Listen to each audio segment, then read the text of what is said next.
继续来看国立台湾美术馆2年一届的亚洲艺术双年展，第10月底已经开幕啊！以台湾建筑师王大闳的科幻小说《幻城》做灵感，展出10个亚洲各界作品。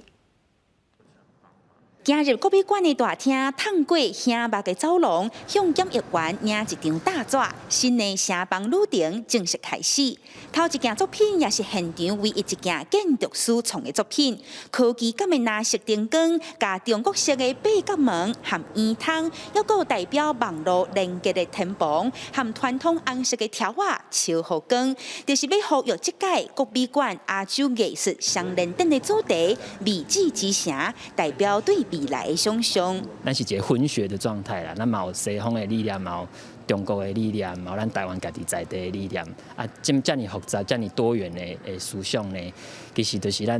会当直接表现讲咱台湾的现状，就是一个非常多元的环境的社会安尼。阮有足侪这亚洲的艺术家，啊，因伫讲的这未来，毋是家己黑白讲的哦，因这是为着阮今仔日的这现实的问题发展出来对未来的看法。 五彩灯光闪闪闪，大北的扛棒反映台湾伫咧1980年工业社会对未来繁华世界的愿望。台湾艺术家李永志的作品也互印象真深。 都用录像来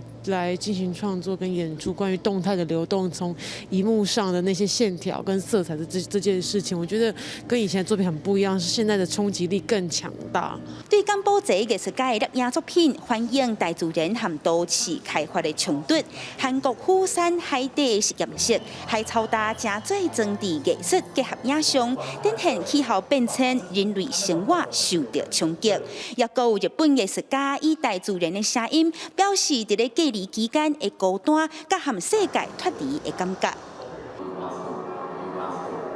国美馆2年一届的亚洲艺术双年展，虽然因为疫情无外国旅客到场参观，不如过15个亚洲国家、38组艺术家的团队年内参与，因的作品，互侪人对亚洲未来主义有更较侪寄望甲想象。记者阿明金郑派文台中报道。